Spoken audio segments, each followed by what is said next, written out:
And we are underway from Houston.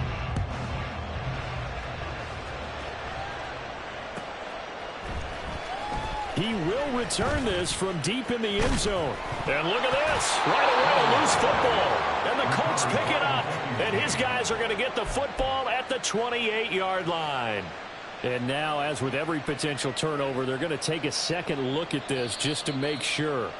So that one overturned. They say the knee was down, and that will not be ruled a fumble. Ready, break. You can score on these guys.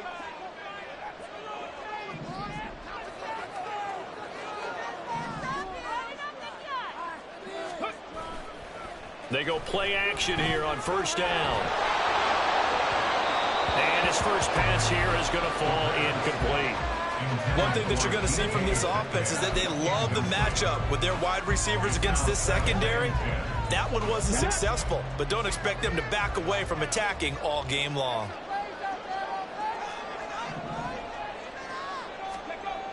He'll try again with the arm here on second down. Escaping the pressure right. Got him in. It's Tyquan Thornton. And he'll be taken down, but not before they reach the 50. That one covers 24 yards. It's a first down. And that's a nice throw right there. And I'll tell you what I've seen in recent times and actually watched a presentation in the offseason from a college offensive coordinator that showed about 10 different drills that he runs with his quarterbacks to show them how to get out of the pocket, how to get comfortable when they're doing so, and to make plays under that type of duress. That's an example of what we're seeing in colleges delivered to the NFL. That's now a pair of explosive plays in succession, both north of 20 yards.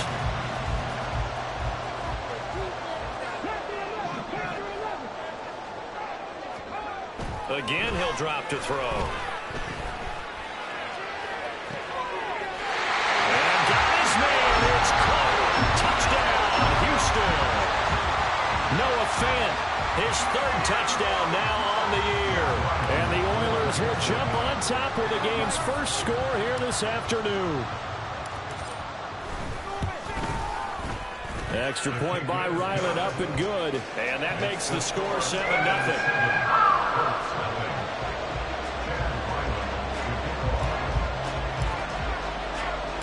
So after the field goal, Ryland back out as he'll send this one away. Cordero Patterson to return it, bringing it out of the end zone. And he'll be out of bounds here, a yard shy of the 25 at the 24.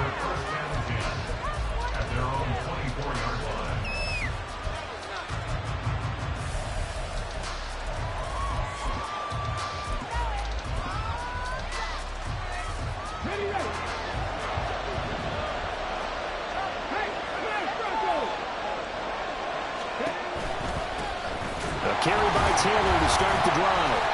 And he is going to be stopped cold behind the line of scrimmage. Officially, it's a 1-yard loss. That's going to bring up second and 11. But you look at this defense. They come into this one 9th in the NFL against the run. Most of their challenges have come in the passing game because against the run, they've been pretty darn good. Now you've got to figure out a way to slow down those receivers before they get downfield and maybe make a few more plays on the ball when it's in the air. So the completion good for just 3. And 3rd and 8 now. We'll see what kind of mindset they have here offensively after giving up the touchdown on the opening drive. And based on our time with them, prior to this game, I feel like they've got a good mindset going in. In fact, the discussion that we had with the coaching staff was, we may give up some points in this game, so our offense has to be ready each and every time to either equal or try to get us ahead and try to keep us ahead. This is their chance to respond to that first touchdown given up. And they convert on 3rd with a gain of 22.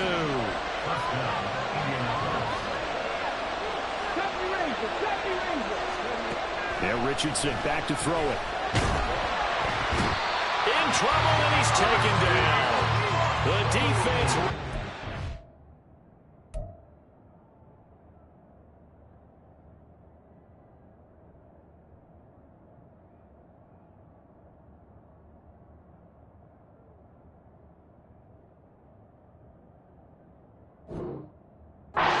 Challenge and setting him back on the sack. Well, competition comes up in so many different ways. And right now, this unit, their competition is who's going to get to the quarterback the most times. Had about 5 sacks last week. We just saw their first one of this game. Now a deep ball there on second down, but it'll wind up incomplete. I know conventional wisdom says, hey, don't get it all back in one play. But sometimes you go ahead and try to. They tried to get it all back on that one. Weren't able to do so. Now on 3rd and long, they'll look to throw. Airing it out deep for Smith. And unable to connect. Incomplete. Give them credit. They took their shot, but it's going to bring up 4th down. On 4th down on is Corey Bojorquez to punt. He only punted twice in the win last week as he gets this one away. It'll be a 41-yard punt. Give them 5 on the return. And they will take over 1st and 10. Houston's offense already at the line, set to get going. Just the one misstep for them in the first half of the season. 7-1 is the record at the midway point. And in terms of whatever power rankings you want to go by, they're at or near the top of the list in terms of best teams in the National Football League. And for me, in my little bit of rankings here, I've got them at the top. I know there's still 2 months to go, and we've seen teams get off to hot starts and then fade away due to injuries or the schedule or whatever. But unless there are a rash of injuries on this team, I'd be surprised if they aren't a 1st or a 2nd seed come playoff time. And he'll be brought down by the Colts. Dayo Odeyingbo in there to bury him for a loss of 11. You know darn well both of these teams reviewed the film and saw that this defense had 5 sacks last week. They got to keep their QB upright. And they're going to try their best to do exactly that. But they're facing a team where getting to the quarterback is a mindset. It's a mantra for them. And they play a game within the game. And you know what it is? Let's race to the quarterback and see who gets there first. Now, meanwhile, here's a 2nd down throw that's knocked away and incomplete.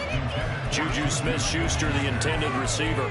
And it's 3rd down. You look at this Colt defense. They were very strong in that victory from a week ago. And what I saw on film was nearly an unstoppable pass rush. They had 5 sacks last week, plenty of hurries. So now do you just max protect on offense, keep everyone in and run, 1 or 2 receiver routes to make sure your quarterback stays up? We'll soon find out. Out of the gun now on 3rd down. And that's going to be incomplete. The coverage too good there. The contact popped the ball free, and it's 4th down. Here's Bryce Behringer on now to punt.